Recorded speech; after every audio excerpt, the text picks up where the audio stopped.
Assalamu alaikum. Myself Muhammad Yusuf. Today I am here to discuss second biology lecture of 10th class, which is gases exchange in human. First of all, we discuss about gases exchange. What is gases exchange? Gases exchange जो है क्या है? Gases exchange वो process है जिसमें oxygen को जो है इनटेक किया जाता है. Oxygen is intake in the body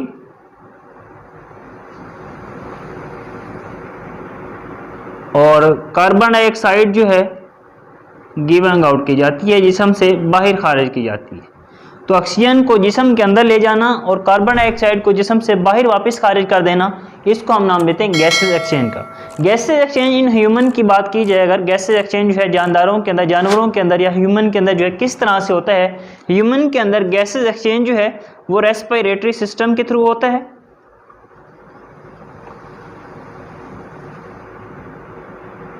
respiratory system जो है ये गैसेज एक्सचेंज में मेन रोल प्ले कर रहा होता है, एम के अदा करता है. रेस्पिरेटरी सिस्टम के थ्रू जो है गैसेज एक्सचेंज होता है इंसानों के अंदर. रेस्पिरेटरी सिस्टम दो चीज़ों पर मुश्तमिल है. फर्स्ट वन है एयर पाथवे, हवा का रास्ता, यानी कि जिस रास्ते के थ्रू हवा जो है जिस्म में दाखिल होती है, और सेकंड नंबर पे है लंग्स. तो रेस्पिरेटरी सिस्टम जो है मतलब जिसके थ्रू गैसेस का तबादला होता है इंसान के अंदर, वो दो चीज़ों पर मुश्तमिल है, हवा का रास्ता और फेफड़े. हवा के रास्ते और फेफड़े पर मुश्तमिल है. हवा का रास्ता क्या है? Air pathway. हवा का रास्ता जो है उस पाथवे वो हिस्सा है रेस्पिरेटरी सिस्टम का जिसके थ्रू हवा जिस्म में दाखिल होती है और गैसेस एक्सचेंज करने के बाद हवा जो है जिस्म से दोबारा वापस खारिज कर दी जाती है. इसको हम नाम देते हैं एयर पाथवे का. एयर पाथवे यहाँ पे आप सामने डायग्राम में देख सकते हैं कि जो कि नॉस्ट्रिल से शुरू हो रहा है, मतलब हवा जो है नथनों के जरिए नोज के अंदर दाखिल होती है. नोज के अंदर एक जो है nose enclose in a cavity का नेजल कैविटी, नोज के अंदर एक खाली जगह होती है जिसको नेजल कैविटी का नाम देते हैं. नेजल कैविटी के बाद हवा जो है, क्योंकि हवा नॉस्ट्रिल से दाखिल होने के बाद नेजल कैविटी में, नेजल कैविटी से होती हुई फेरिंक्स में, फेरिंक्स से फिर लेरिंक्स में आती है हवा, लेरिंक्स से फिर ट्रैकिया में, ट्रैकिया से फिर ब्रोंकाई में, ब्रोंकाइस से ब्रोंक्यूल्स में, ब्रोंक्यूल्स से एल्वियोलर डक्ट्स में, और लास्ट में जो है यहाँ पे सरफेस होती है जहाँ पे गैसेज एक्सचेंज होती है जिसको नाम दिया जाता है एल्वियोलाई का. तो ये नॉस्ट्रिल से लेकर एल्वियोलाई तक ये सारा जो है इसको हम नाम देते हैं एयर पाथवे का. फर्स्ट जो है वो है नॉस्ट्रिल्स, नथने. दूसरा है नेजल कैविटी, नेजल कैविटी के बाद है फेरिंक्स, फेरिंक्स के बाद है लेरिंक्स, लेरिंक्स के बाद आती है ट्रैकिया, ट्रैकिया के बाद है ब्रोंकाई, ब्रोंकाई के बाद है ब्रोंक्यूल्स, ब्रोंक्यूल्स के बाद है एल्वियोलर डक्ट्स, और लास्ट में है एल्वियोलाई. तो ये सारा जो है नॉस्ट्रिल से शुरू होता है और एल्वियोलाई तक ये सारा जो है इसको हम नाम देते हैं एयर पाथवे का. अब फर्स्ट ऑफ ऑल जो है nose enclose in a nasal cavity which is called nose enclose in a space या in a cavity called nasal cavity. नाक के अंदर खाली जगह है जिसको हम नेजल कैविटी का नाम देते हैं. नेजल कैविटी जिस सुराखों के जरिए बाहर खुलती है, ओपन होती है, उसको हम नाम देते हैं नॉस्ट्रिल्स का. नेजल कैविटी के अंदर, नेजल कैविटी हवा के इसके लिए हवा को दाखिल होने के लिए एम के अदा करती है, मेन रोल प्ले करती है. नेजल कैविटी के अंदर एक तो हेयर्स होते हैं, बाल होते हैं, दूसरा म्यूकस होता है.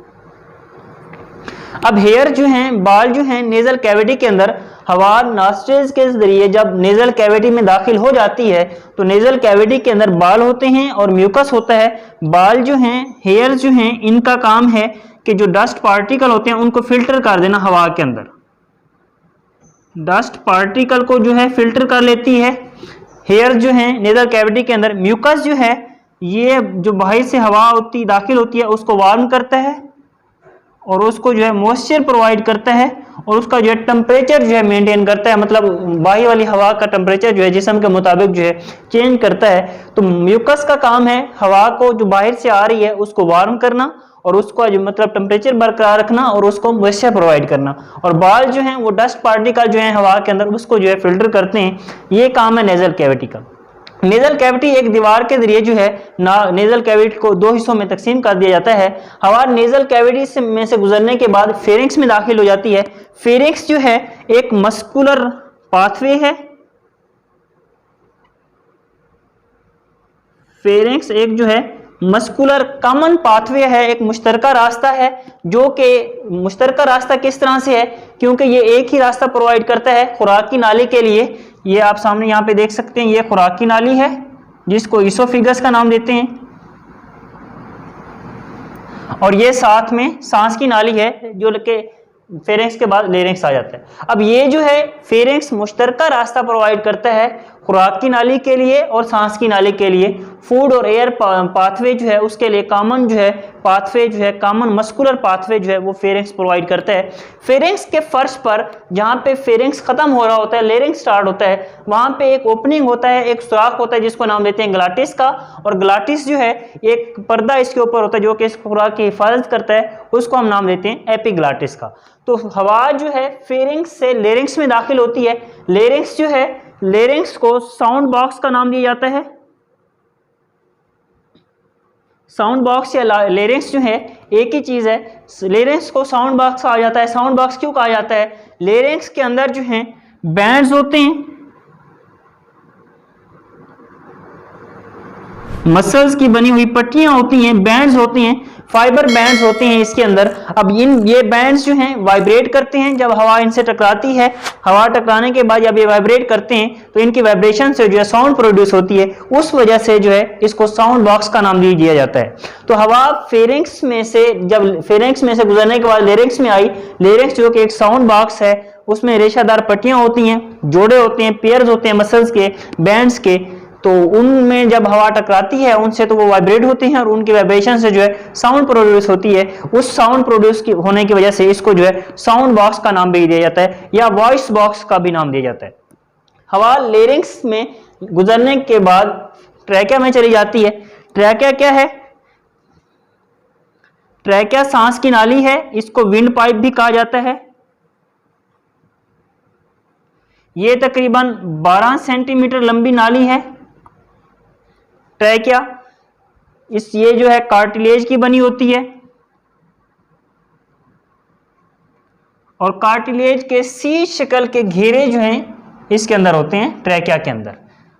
तो ट्रैकिया जो है जिसको विंड पाइप का नाम दिया है हमने, विंड पाइप भी कहा जाता है इसको, ये तकरीबन 12 सेंटीमीटर लॉन्ग होती है और कार्टिलेज की बनी होती है और सी शक्ल के कार्टिलेज के इसके अंदर रिंग्स होते हैं। तो इन रिंग्स का काम ये है, कार्टिलेज जो इसके अंदर मौजूद है इसका काम ये है कि ये कोलैप्स नहीं होने देते, प्रिवेंट करते हैं ट्रैकिया को कोलैप्स होने से, मतलब इसको बचाते हैं ताकि वो सिकुड़े ना जब इसके अंदर हवा मौजूद ना भी हो। तो ये है काम इसका कार्टिलेज का, जो कि सी शक्ल के रिंग्स की शक्ल में मौजूद हैं ट्रैकिया के अंदर। हवा ट्रैकिया में दाखिल होने के बाद जब हवा छाती में दाखिल होती है, थोरेसिक कैविटी में दाखिल होती है, तो ट्रैकिया उस दौरान दो नालियों में तकसीम हो जाती है। थोरेसिक कैविटी में दाखिल होने के बाद जिनको हम नाम देते हैं ब्रोंकाई का या वाहिद ब्रोंकस भी कहते हैं इसको। तो ब्रोंकाई जो है ट्रैकिया थोरेसिक कैविटी में दाखिल होने पर दो नालियों में तकसीम हो जाती है जिसको ब्रोंकाई का नाम देते हैं। हवा ट्रैकिया से ब्रोंकाई में दाखिल होती है। ब्रोंकाई फेफड़ों में दाखिल होने से पहले मजीद फेफड़ों में दाखिल जब हो जाती हैं या फेफड़े में जब दाखिल होती हैं तो ये मजीद जो है तकसीम हो जाती हैं। जब ये मजीद तकसीम होती हैं तो उन नालियों को हम नाम देते हैं ब्रोंक्यूल्स का। जैसे जैसे ब्रोंक्यूल्स जो है मतलब ये ब्रोंकाई तकसीम होती गई हैं तो इनकी यहाँ से जो हमने कार्टिलेज की बात की है कि इसके अंदर कार्टिलेज होता है, तो इनकी दीवारों से जो कार्टिलेज है वो भी खत्म हो जाता है। तो ब्रोंक्यूल्स का इख्तिताम जो है वो बहुत ही फाइन ट्यूब्स पर होता है, मतलब छोटी ट्यूब्स पर होती है, जिसको हम नाम देते हैं एल्वियोलर डक्ट्स का। एल्वियोलर डक्ट्स जो है जहाँ पे खत्म होती है, यहाँ पे हवा की जो क्लस्टर ऑफ जो है सैक्स होता है, गुच्छा होता है थैलियों का, उस थैलिए के गुच्छे को हम नाम देते हैं एल्वियोलाई का। ये वो जगह है जहां पे गैसेस एक्सचेंज होता है, मतलब गैसों का तबादला होता है। फर्ज करें ये हमारे पास एक एल्वियोलाई है। एल्वियोलाई जो है ये जो हमने यहाँ पे बनाई है ये क्लस्टर की शक्ल में होती हैं। एल्वियोलाई के गिर्द इस तरह से ब्लड कैपिलरीज होती हैं जिसने एल्वियोलाई को घेरे हुए होता है। अब ये ब्लड कैपिलरीज ये जो हैं एल्वियोलाई सरफेस प्रोवाइड करती हैं गैसेस एक्सचेंज के लिए। जो हवा दाखिल हुई थी नॉस्ट्रल्स के थ्रू जब वो एल्वियोलाई तक पहुंचती हैं तो एल्वियोलाई जो है उसको सरफेस प्रोवाइड करती है एक्सचेंज के लिए। अब यहाँ पे ब्लड कैपिलरीज जो हैं यहाँ पे गैसेस एक्सचेंज होता है। गैसेस एक्सचेंज होने के बाद वो वापस जो हवा है वो इसी रास्ते के थ्रू एल्वियोलाई से alveolar ducts, bronchioles, bronchi, trachea, larynx, pharynx, nasal cavity और फिर नॉस्ट्रल्स के थ्रू जो है जिस्म से बाहर खारिज कर दी जाती है गैसों के तबादला होने के बाद। तो ये था एक गैसों का तबादला जिसमें हमने एयर पाथवे की बात की। एयर पाथवे जो कि नॉस्ट्रल से शुरू हुआ था और एल्वियोलाई तक खत्म होता है। जब हवा खून जब यहाँ पे आता है, जो कि ब्लड कैपिलरीज हमने बात की है, एल्वियोलाई के गिर्द खून की नालियां हैं, यहाँ पे खून किस तरह से आता है, हार्ट के अंदर, हार्ट जो है खून को भेजता है पल्मोनरी आर्टरी के थ्रू, पल्मोनरी आर्टरी जिसके पास डीऑक्सीजनेटेड ब्लड होता है, मतलब वो खून जिसके अंदर ऑक्सीजन की कमी है, मतलब ऑक्सीजन की कमी वाला खून, तो वो खून पल्मोनरी आर्टरी लेकर आती है किसके पास, फेफड़ों के पास, क्योंकि ये जो एल्वियोलाई हैं फेफड़ों में मौजूद हैं, फेफड़ों के पास डीऑक्सीजनेटेड ब्लड आता है पल्मोनरी आर्टरी के जरिए। अब जो आर्टरीज तकसीम होकर कैपिलरीज बना देती हैं, कैपिलरीज जो है मिलकर वेन्यूल्स बनाती हैं, और वेन्यूल्स जब मिलती हैं तो वो बना देती हैं पल्मोनरी वेन। तो पल्मोनरी वेन जो है गैसों के तबादले के बाद जो खून होता है, पहले तो डीऑक्सीजनेटेड था, जब उसको पल्मोनरी आर्टरी लेके आ रही थी फेफड़ों की तरफ, फेफड़ों में गैसों का तबादला होता है, और वो क्योंकि आर्टरीज जो हैं वो तकसीम होकर कैपिलरीज बनाती हैं जिसने एल्वियोलाई को घेरे होता है, यही कैपिलरीज वेन्यूल्स बनाती हैं, और ये वेन्यूल्स मिलकर दोबारा जो है पल्मोनरी वेन बना देती हैं। अब ये जब खून दाखिल हुआ था फेफड़ों में तब वो डीऑक्सीजनेटेड था, कैपिलरीज में जाने के बाद दोबारा जब उसने पल्मोनरी वेन में वो शामिल हुआ है तो यहाँ पे गैसेस एक्सचेंज करने के बाद वो ऑक्सीजनेटेड ब्लड हो जाता है, मतलब उसमें जो है ऑक्सीजन शामिल हो जाती है, और ये जो ऑक्सीजनेटेड ब्लड है पल्मोनरी वेन के थ्रू वापस जो है दिल की तरफ भेज दिया जाता है। इस तरह से एयर पाथवे के थ्रू जो है गैसेस का एक्सचेंज होता है, जो कि नॉस्ट्रल से शुरू हुआ था और एल्वियोलाई तक है। Thank you for watching.